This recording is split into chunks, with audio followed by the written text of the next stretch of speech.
किसी संत का दिया हुआ आशीर्वाद भी मैं मिटा नहीं सकता हूं। छोटा सा दृष्टांत सुनिए।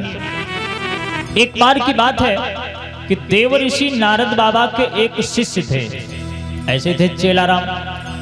नारद बाबा के चेला इसी मृत्यु लोक में। तो भगवान की कृपा से उनके यहां सब कुछ था, लेकिन एक संतान नहीं थी। ऐसा होता है। तो एक दिन नारद बाबा जब आए तो शिष्य क्या करता है, शिष्य को अगर कोई समस्या होती है तो अपने गुरु से वो अपनी बात कहता है कि गुरु जी इस बात का कष्ट है। महाराज दशरथ के भी जब बालक नहीं हो रहे थे तो कहां गए थे? गुरु के पास। निज दुख सुख सब गुरु ही सुनावा। नारद जी से उन्होंने कहा महाराज गुरुदेव भगवान, हमारे यहाँ एक बालक नहीं और तो सब कुछ है। तो नारद जी ने कहा ठीक, तुम चिंता ना करो, ये कार्य तो हमारे पिताजी करते हैं। नारद जी के पिताजी कौन? नारद जी के पिता नारद जी के पिताश्री हैं ब्रह्मा जी। ब्रह्मा जी जो है ना, ये नारद जी के पिताजी हैं, क्योंकि ब्रह्मा जी ने 10 और मानस पुत्रों को प्रगटाया था। जैसे अभी हमने बताया ना, ऐसे 10 और प्रकट किए थे। दक्ष, पुलह, पुलस्त्य, आगे नारद इसी में आते हैं। नारद जी ने कहा पिताजी से कह करके तुमको एक बेटा दिला देंगे। अच्छा, अब नारद जी वहां से आए और अपने पिता ब्रह्मा जी के पास पहुंचे। पिताजी प्रणाम, आयुष्मान भव बेटा, कहो किस कार्य से आए? नारद जी ने कहा पिताजी ऐसा करो, हमारे शिष्य के यहाँ कोई संतान नहीं है, उसका लेखा जोखा तो आप ही रखते हो, देखो क्या उसके भाग्य में कोई बेटा लिखा है कि नहीं लिखा है। ब्रह्मा जी ने उठाया अपना रजिस्टर और देखा, कहा सुनो बेटा नारद, इस जन्म की बात छोड़िए, अगले 7 जन्म तक तुम्हारे शिष्य के भाग्य में कोई बेटा नहीं है। अरे नारद जी ने सुना। नारद जी तो सोचते थे कि पिताजी से कह देंगे और एक बालक मिल जाएगा, और यहाँ ब्रह्मा जी कहते 7 जन्म तक कोई संतान नहीं मिलेगी। तो नारद जी ने कहा पिताजी कुछ देखो, अगर कुछ ले दे के काम चल जाए। आजकल जब कोई काम नहीं होता तो कहते कुछ ले देकर काम चल जाए तो हो जाए। ब्रह्मा जी ने कहा देखो भैया, हमारे यहाँ तो लेन देन धन का तो है नहीं, हमारे यहाँ तो कर्मों का लेन देन होता है। जिसने जैसे कर्म किए वैसा उसको भाग्यवश भुगतना पड़ता है, इसलिए मैं कुछ इसमें नहीं कर सकता हूँ। बोले फिर और कोई उपाय बताओ? बोले हाँ, एक उपाय है, चले जाओ भगवान के पास, भगवान विष्णु के पास। अगर भगवान विष्णु चाहें तो वो आपके शिष्य को एक बालक दे सकते हैं। नारद जी ने वहां से प्रस्थान किया। नारद जी आ गए, भगवान विष्णु के पास पहुंचे और कहा प्रभु एक निवेदन है, हमारे शिष्य को एक बेटा दे दीजिए। भगवान ने कहा देखो नारद जी, ये काम हमारा नहीं है, ये काम तो हमने तुम्हारे पिताजी को दिया है, अब वो जाने जिसके भाग्य में जो लिखते हैं वही उसको मिलता है, ये हमारा काम नहीं है। तो नारद जी समझ गए कि अब किसी प्रकार से हमारे शिष्य को बालक नहीं मिल सकता है। वापस आकर के अपने चेला को समझाया कि बेटा भगवान का भजन करो, तुम्हारे भाग्य में कोई संतान है ही नहीं तो फिर क्या रोना। नारद जी तो ऐसा समझा करके चले गए। थोड़ा सा समय बीता, अब ध्यान दीजिएगा, ये संतों की महिमा है। थोड़ा सा समय बीता, एक दिन उसी गांव में एक बाबा आ गया, एक महात्मा आ गया और गाता चला रहा है। महात्मा लोग अपनी मस्ती में मगन रहते हैं। कैसे गा रहा है थोड़ा आप लोग भी गाइए, जैसे वो महात्मा गा रहा है। अरे पूरे दिन तो सब रोए करते हैं, हाय ददुआ हाय ददुआ, है ना। अब यहाँ बैठे उतनी देर तो गाओ, हाँ थोड़ी देर ताली बजाकर गाइए। अरे राम धुन में तू हो जा, हाँ राम धुन में तू हो जा, मत वाला राम धुन में तू हो जा, मत वाला राम धुन में तू हो जा, मत वाला राम धुन में तू हो जा, मत वाला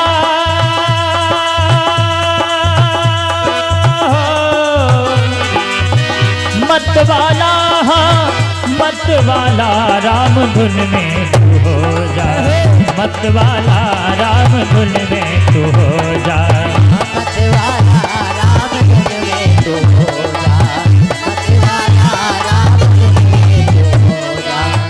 मतवाला भयो राजा हरिश्चंद्र, मतवाला भयो, राजा हरिश्चंद्र, मतवाला भयो राजा हरिश्चंद्र, मतवाला भयो। राजा हरिश्चंद्र, मरघट पे पहरा लगाए डाला, मरघट पे पहरा लगाए डाला, राम धुन में तू हो जा, मतवाला राम धुन में तू हो जा।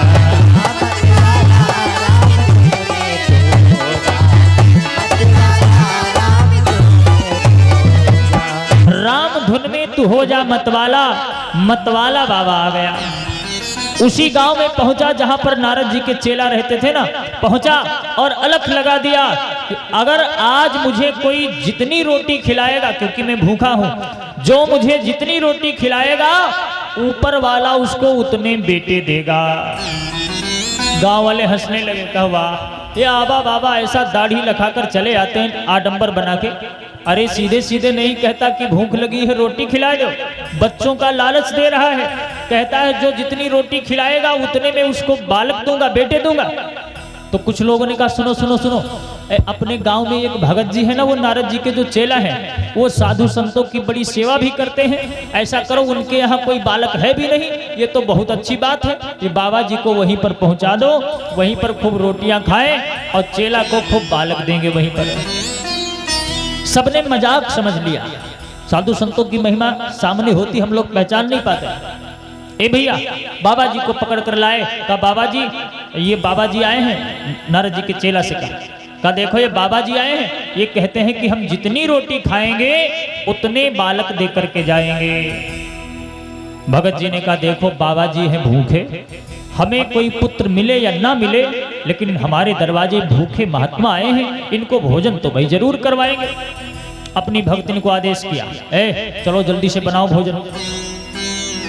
तो शिष्या ने क्या किया, जल्दी से हाथ की रोटियां बना दी। ये गैस सिलेंडर वाला चक्कर तो अभी आ गया जल्दी में, अब तो चूल्हे की रोटी देखने को नहीं मिल रही है। ए भैया मोटी मोटी रोटियां बनाई, थोड़ा सा घी दे दिया, थोड़ा सा नमक दे दिया और कहा बस महाराज जी ग्रहण करिए, और ठंडा जल दे दिया। देखो भोजन में व्यंजन बहुत हो ये बात जरूरी नहीं है, भोजन कराने वाले में एक श्रद्धा होनी चाहिए, फिर नमक रोटी में भी आनंद आ जाता है। ए भैया बाबा जी भूखे थे तो बाबा जी ने 5 रोटी खा ली, भूखा था ना, 5 रोटियां खाई और ऊपर से 1 लोटा जल पिया। और जानते हो उसके बाद आई डकार। जब डकार आती है ना तो एक शब्द निकलता है ओम, ऐसे निकलता ना। बाबा ने कहा ओम और हाथ उठाकर कह दिया जा बेटा, आज तूने मुझे 5 रोटी खिलाई है, ऊपर वाला तुझको 5 बेटे देगा। किसको कह दिया? जिसके भाग्य में ब्रह्मा जी ने मना कर दिया है उसको कह दिया बाबा ने। और चल पड़ा। बाबा तो मतवाला था।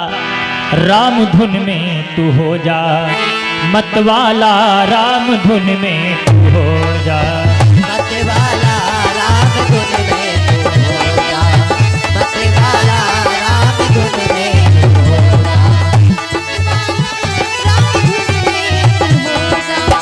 मतवाली भई मीरा बाई, मतवाली भई मतवाली भई मीरा बाई, मतवाली भई मीरा बाई। हाँ, जहर को अमृत बनाए डाला, जहर को अमृत बनाए डाला, राम धुन में तू हो जा मतवाला, राम धुन में तू हो जा।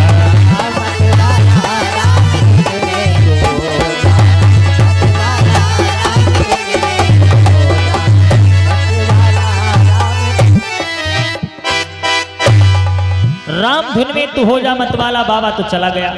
अब संत का आशीर्वाद देखिए कैसे लगता है। 1 वर्ष भी नहीं बीता, 1 वर्ष के अंदर नारद जी के शिष्य के यहाँ शिष्या के द्वारा एक बालक का जन्म हो गया।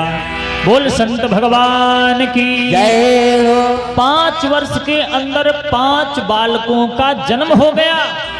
ए भैया चेला तो बड़ा मगन, वाह ए भैया अब क्या हुआ? थोड़े समय के बाद एक दिन नारद बाबा आए, गुरुजी आए, नारद जी आए। तो नारद जी ने देखा कि हमारे चेला के दरवाजे पर तो पूरा आंगनबाड़ी केंद्र लगा है, ये इतने बच्चे कहाँ से आ गए? इनके यहाँ तो कोई थे नहीं। नारद जी ने सोचा हो सकता पड़ोसियों के होंगे, खेलने आए होंगे। तो क्या हुआ, नारद जी ने पूछा अपनी शिष्या से कि बिटिया ये बालक किसके हैं? तो शिष्या ने कहा गुरुजी सब आपकी कृपा है, आपके आशीर्वाद से ये बालक हमारे हैं। अब नारद जी को अब भी विश्वास नहीं हुआ। नारद जी ने फिर क्या देखा, जो सबसे बेटा छोटा था ना उसको उठाया और अपना दुग्ध पिलाने लगी। और जैसे देखा कि ये तो स्तनपान करा रही है, अब नारद जी को विश्वास हो गया कि ये इन्हीं के बालक हैं। कहा बैठिए गुरुजी। नारद जी ने कहा अब नहीं बैठेंगे, अब तो बिल्कुल नहीं बैठेंगे, हमको बहुत जरूरी काम है, वापस आएंगे फिर कभी बैठेंगे। नारद जी को क्रोध आ गया। किसके ऊपर? किसके ऊपर? हैं? ब्रह्मा जी के ऊपर। हाँ, क्योंकि नारद की बात कभी रद्द नहीं होती है। सोच रहे हैं कि मेरे कहने पर एक बालक नहीं दिया, उसके बाद ये 5-5 बच्चे दे दिए। नारद जी ने सीधे लगाया गेर, पहुंच गए पिताजी के यहाँ, ब्रह्मा जी के यहाँ। बुढ़ऊ ब्रह्मा जी अभी देखो तुम्हारी दाढ़ी उखाड़ेंगे। अरे ब्रह्मा जी ने कहा बेटा बात क्या है? बात क्या है? अरे जब मैंने कहा एक बालक दे दो हमारे चेला को तब नहीं दिया, मेरी बात तो हारद होगी, नारद से मैं हारद हो गया और बाद में 5-5 बालक दे दिए। ब्रह्मा जी ने उठाया तुरंत, क्योंकि ब्रह्मा जी भी डरते हैं। नारद जी कोई साधारण नहीं, देव ऋषि हैं, वो भगवान को भी नहीं छोड़ते हैं, श्राप दे देते हैं। ब्रह्मा जी ने उठाया रजिस्टर और कहा देखो भैया नारद, हमारे यहाँ तो जो लिखा था वही लिखा है, इसके भाग्य में 7 जन्म तक कोई संतान नहीं लिखी, तो फिर कैसे मिल गए? बोले फिर कैसे मिले? कहा फिर ये काम भगवान विष्णु का होगा, क्योंकि भगवान तो जो चाहे, जो भाग्य में नहीं भी लिखा होगा वो भी दे देते हैं, इसलिए चलो। नारद जी ने कहा ठीक, तुम तो बच गए, अब हम भगवान को मिलेंगे जाकर। नारद जी आ गए सीधे क्षीर सिंध में। वहां पर क्या दृश्य देखते हैं? भगवान विष्णु लेटे हैं और सर में पट्टी वट्टी बांध कर लेटे हैं। लक्ष्मी जी उनका सर दबा रही हैं, बहुत ठोक रही हैं। नारद जी आए, कहा हमको बात करना है इनसे। लक्ष्मी जी ने कहा नारद बिल्कुल शांत रहो, बिल्कुल शांत रहो। बोले क्यों? अरे कहा भगवान के सर में बहुत तेज दर्द हो रहा है, इतना तेज दर्द हो रहा है कि जब तक इनके सर का दर्द नहीं ठीक होगा तब तक किसी से बात नहीं करेंगे।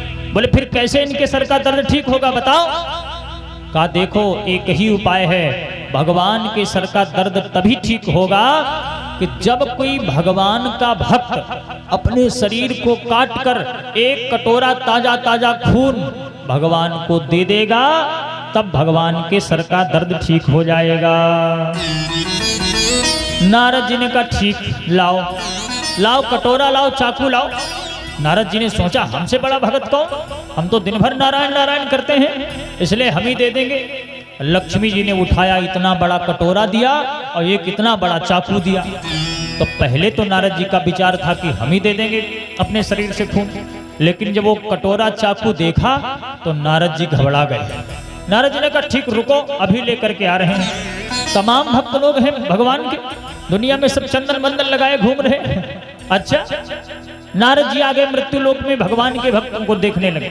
अब जो ही भगत मिले, हमारे जैसे तमाम आडंबरी लोग घूम रहे थे माथा पोत कर। ए भगत जी रुको, भगवान के भक्त हो? बोले हाँ, दिखाई नहीं देता कितना बड़ा माला पहना हमने, हमसे बड़ा भगत कौन? तो नारद जी ने कहा अगर तुम भगवान के भक्त हो तो एक कटोरा खून दे दीजिए अपने शरीर से निकालकर, भगवान को ने मंगाया है, भगवान को चाहिए। तो भगत लोग बोले नहीं नहीं, हम इतने बड़े भगत नहीं हैं, अभी पक्के नहीं हुए हैं, थोड़ा भी नए नए भगत हुए हैं। अब कौन अपना शरीर काटे? कोई भी खून देने के लिए तैयार नहीं हो रहा, जिसके पास पहुंचे सोई मना कर दे। पूरा दिन नारद जी वो कटोरा चाकू लेकर के भटकते रहे। दुनिया में जितने उनको मिले भगत, सबने मना कर दिया कि मैं खून नहीं दे सकता हूं। अंत में क्या हुआ? संध्या का समय होने को आ गया, शाम होने वाली, सूर्यास्त होने वाला हो गया। अब नारद जी सोचे कि बिना खून लेकर के जाएंगे तभी बात हो पाएगी, इसलिए जरूरी काम है। कोई नहीं देता है खून। बाद में क्या देखते हैं, सामने से एक बाबा महात्मा चला आ रहा है। कौन? राम धुन में तू हो जा मतवाला, राम धुन में तू हो जा मतवाला, राम धुन में तू हो जा। बजा के ताली गाओ। में तू हो जा मतवाला, राम धुन में तू हो जा। मतवाला मतवाला मतवाला मतवाला, राम धुन में तू हो जा मतवाला, राम धुन में तू हो जा। मतवाला, राम धुन में तू हो जा। मतवाला, राम धुन में तू हो जा। राम धुन में तू हो जा मतवाला। वही मतवाला बाबा आ गया। ए नारद जी ने कहा रुक जाओ मतवाला बाबा, आप भगवान के भक्त हो। अरे कहा नहीं भैया, हम कोई भगत वगत नहीं हैं। दुनिया में जितने भगवान के भक्त हैं सबके चरणों की धूल है हम।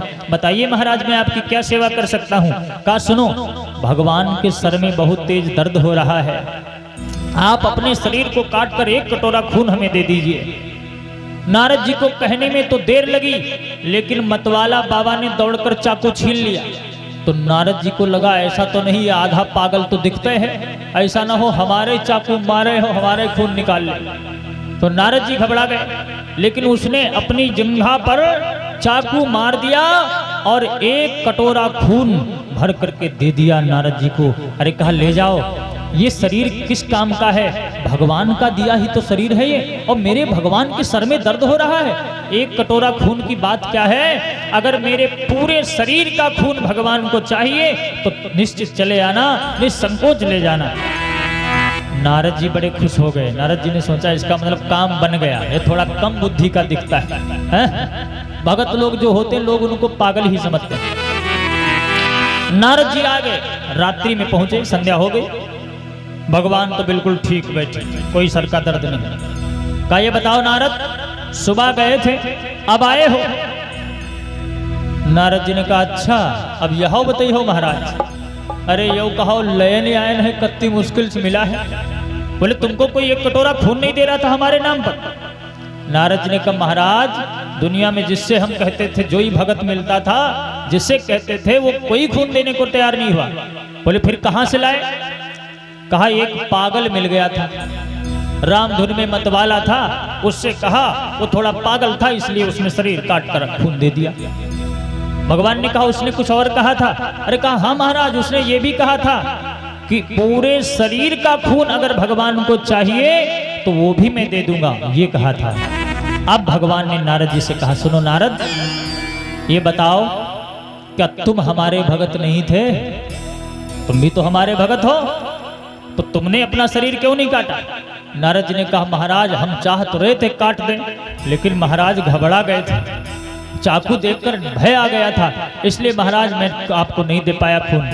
तब भगवान ने समझाया बेटा नारद, जो तुम यहाँ पूछने आए हो वो मैं वही तुमको समझाना चाहता हूँ। तुम यही तो पूछने आए हो कि तुम्हारे चेला को 5 बच्चे कैसे मिल गए। अरे जो मेरे नाम पर अपने पूरे शरीर का खून देने के लिए तैयार हो जाए, भला उसकी बात मैं कैसे टाल सकता हूँ। उसी ने, मैंने नहीं दिए वो 5 बच्चे, वो उसी महात्मा ने दिए हैं। ऐसी महिमा है संतों की। राम धुन में तू हो जा मतवाला, राम धुन में तू हो जा मतवाला, राम धुन